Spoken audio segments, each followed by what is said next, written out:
Como nem tudo na vida é apenas teologia, eu também tenho algumas histórias para contar. Chega aí. E aí galera, beleza? Thiago Alves aqui, sejam muito bem-vindos a mais um vídeo do canal. De tal maneira, você já sabe todo o processo aí do YouTube, né? Se você ainda não é inscrito, tá aqui o convite para você se inscrever. Já é inscrito, meu muito obrigado. E deixa também o like da vitória, porque ajuda demais o pai de família aqui na divulgação do conteúdo.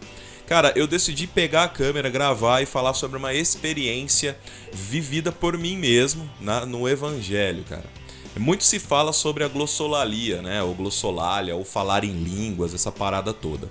E eu confesso, assim, que no começo da minha conversão, um dos meus maiores objetivos que foram imputados na minha cabeça, enfim, que foi passado por orientação ali dos meus, vamos dizer assim, coaches espirituais no início da minha caminhada, porque eu me converti numa igreja pentecostal, né? Numa aglomeração pentecostal. Eu gosto muito de dizer instituição, né? Porque a igreja é um corpo unificado. Se você é inscrito aqui, você já está ligado como que eu penso a respeito disso. Eu ouvia muito no começo ali da minha conversão que eu tinha que buscar os dons espirituais, né? E o que são esses dons que eram propagados ali, que eu acredito que hoje ainda é o mesmo dogma, ainda é a mesma crença que as pessoas têm. Um desses dons era o dom de falar em línguas, né? Falar em mistério, língua dos anjos, né? Língua angelical, que você conhece já, você já deve ter visto, se você já visitou alguma instituição pentecostal, você tá ligado o que é. Toda pessoa ali num fervor, ela fala numa língua que você não conhece, enfim. E isso é tido como um dom. Eu já quero começar assim, teologicamente falando, que existe sim o dom de falar em outra língua, mas essa língua ela não é ininteligível, né? Ela não é uma glossolalia ou uma língua a esmo. Ela é uma língua idiomática, né? Mas como esse vídeo não é um vídeo teológico, eu não vou entrar muito em detalhes a respeito desses estudos. Inclusive tem alguns canais bem maneiros que falam sobre isso. Indico para você aí o Evangelho Underground, do meu amigo Helry Alves, que ele fala, entre muitos outros assuntos, um pouco sobre isso também. Dá uma pesquisada aí que você vai gostar. Mas falando sobre a minha experiência, eu me lembro uma vez que eu ia muito em monte, cara, no início aí da minha conversão. Quem não sabe o que é ir em monte, aliás, você já foi em monte, deixa aí no comentário para eu saber que você foi também, para não me sentir tão sozinho. Mas eu ia muito nessas reuniões de oração em lugares descampados, em lugares assim, em montes mesmo, em vales, em lugares com vegetação, na madrugada, buscar a Deus, né, como a gente costumava dizer. Eu não sou adepto mais dessa expressão de buscar a Deus, porque ninguém sai da presença de Deus, Deus é onipresente. Mas ali num fervor, né, a gente ia num lugar separado ali para fazer as orações, tanto eu com os demais irmãos ali da mesma congregação, como o líder, né, o pastor ou alguém que estivesse dirigindo o trampo ali. E eu me lembro que uma noite em específico, eu vou contar aqui para vocês como foi. Nós chegamos num lugar, cara, tava um frio, mas pensa num lugar frio e assim, no meio do mato, sacou? E a gente tava ali em 4 ou 5 pessoas, no máximo isso. E nós fomos ali pro meio do mato pra fazer oração, cara. É muito engraçado porque quando a gente chegava no lugar, imagine assim, tipo uma fazenda. Só que não tinha nenhuma estrutura de fazenda, era só o mato mesmo. E tinha vários carros estacionados, assim, porque a galera chegava em peso nesse lugar pra orar, né? E, tipo, a gente chegava perto, você já ouvia os murmúrios das orações das pessoas, porque as pessoas entravam no meio do mato, assim, num grupinho parecido com o nosso, tipo, no máximo ali de 8, 10 pessoas, e ficavam ali reclusas, orando e tal, outras cantando, salmodiando, alguns até pregando, enfim. E foi engraçado, a gente estacionou o carro, né, e o pastor falou, vamos para aquele determinado lugar, que era um lugar mais escuro ali, meio afastado. E chegamos lá, nós fomos orar, nós fomos ali ter um momento de oração, vamos dizer assim, de fervor, sei lá. E eu novo convertido, cara, pra mim tudo aquilo ali era uma outra experiência meio maluca. Eu fiquei vidrado, assim, numa história que uma das pessoas que estavam junto com a gente falou que quando ele ia no monte ele via os matinhos pegando fogo. Eles viam os gravetinhos acendendo com o fervor das orações. E, cara, eu era um novo convertido. Então, pra mim, aquilo ali, meu Deus, será que isso acontece mesmo? Confesso que eu fui muito pela curiosidade de ver essas experiências sobrenaturais. Tinha muito aquela questão de revelações, né? As pessoas serem tomadas pelo espírito, ou pelo fervor, não sei. Enfim, respeito aí a visão de cada um. Mas de ter as revelações, pessoas que profetizavam, Deus vai fazer isso, fazer aquilo. E eu gostava muito daquilo no início da minha conversão. Achava aquilo o máximo. Pra mim era tudo muito novo. E quando nós chegamos nesse lugar, oramos ali por alguns minutos ou horas, eu não sei sinceramente descrever para vocês. Sei que nós chegamos assim depois da meia-noite, mais ou menos, e fomos embora já quase amanhecendo. Mas nós ficamos ali orando e tal, aquela coisa toda. E todos os que estavam ali, com exceção de mim, que era novo convertido, todos já tinham falado em línguas, né? Comumente eles falavam em línguas ali durante a oração.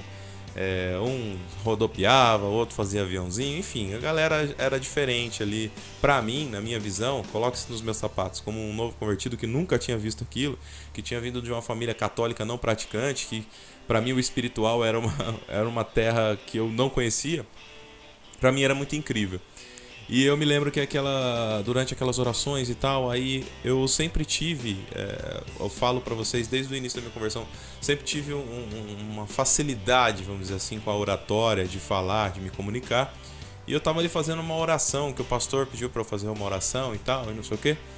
E durante aquela oração, eu confesso, agora é uma experiência pessoal, tá, gente? Eu não tô aqui querendo pregar regra pra ninguém, não tô dizendo que todo mundo vai passar por isso, eu tô falando o que aconteceu comigo, eu, Thiago.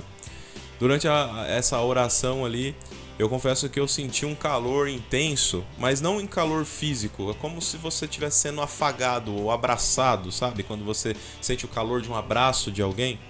E eu senti aquele calor ali, foi uma coisa bem interessante. E eu confesso que eu fiquei num misto de emoções, né? Surpreso, um pouco de medo, um pouco de surpresa. Lembre-se, nós estamos ali no meio do mato, cara, tipo, longe da civilização, vamos dizer assim, e num momento de reclusão, ou vamos dizer assim, para buscar uma espiritualidade. E para mim tudo muito novo. E durante esse momento de fervor, eu estava orando, né? Orando a Deus e tal, agradecendo, aquela oração padrão, né? Senhor, obrigado por isso, obrigado pela vida, pela saúde, aquela coisa toda que a gente sempre apresenta em orações. E durante esse momento em que eu estava falando, eu continuei falando o que eu estava falando, mas o que eu estava falando não estava sendo audível em português. Eu não sei exatamente o que eu falei, eu sei que eu falei algo que não era o português, sacou? E naquele momento que eu estava ali falando com Deus, na minha cabeça, imagine só, na minha cabeça eu estava falando, Senhor, muito obrigado, mas da minha boca saía algo que não era isso. E as pessoas que estavam ao meu redor, cada um foi para um canto orar, uns estavam chorando, outros, meu Deus, Senhor, não sei o que. Sei que o pastor falou, ó, Deus batizou você no Espírito e tal, você falou em línguas e tudo mais. Eu fiquei, sinceramente, eu fiquei meio assim atônito, porque eu não entendi muito bem o que aconteceu. Para mim foi uma experiência muito diferente. Se eu tivesse ali 6 meses de cristão, era muito, né? Cristão, entre aspas, eu acho que vocês entenderam. Se eu tivesse frequentando as reuniões, né, na igreja há 6 meses era muito tempo, eu acho que não dava esse tempo ainda. E foi uma experiência bem, assim, com o perdão da palavra, bem maluca, porque eu mesmo não entendi o que aconteceu. Mas essa foi a minha experiência com a glossolalia, né? E dali pra frente, como eu estava avidamente no ministério pentecostal, comecei a ter mais participação, a pregar, a atuar em algumas obras sociais da instituição, em ajudar propriamente no andamento dos cultos e tal. Aquilo passou a ser recorrente. E durante as orações e tal, ter esse momento de eu falar uma coisa e acabar transmitindo outra com a boca. E chegou um momento que eu me percebi controlando isso. Como assim?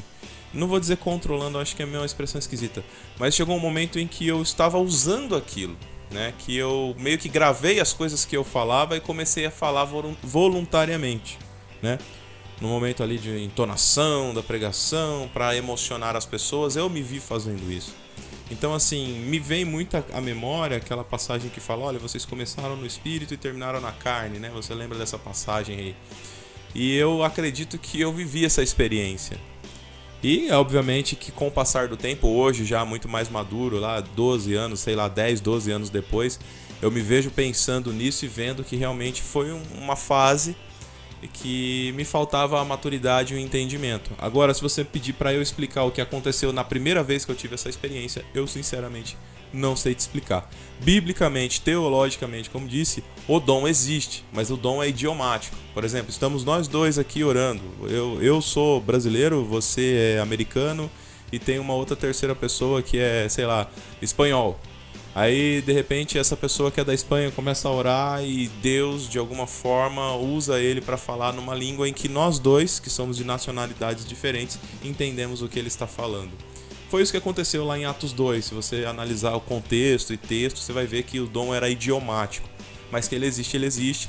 E essa foi uma experiência que até hoje eu não consigo explicar muito bem. Bom, deixa aqui embaixo se você teve alguma experiência com Deus ou com a espiritualidade ou mesmo com outras pessoas que foi uma coisa marcante e que você talvez não explique tão bem. Coloca aqui embaixo pra gente trocar uma ideia, pra eu não me sentir sozinho também. Eu vou ficando por aqui, cada vez mais no canal vão aparecer mais vídeos sobre algumas experiências que eu tive com a espiritualidade e espero que seja de bom proveito pra vocês. Deus abençoe, fiquem na paz, até o próximo vídeo, valeu!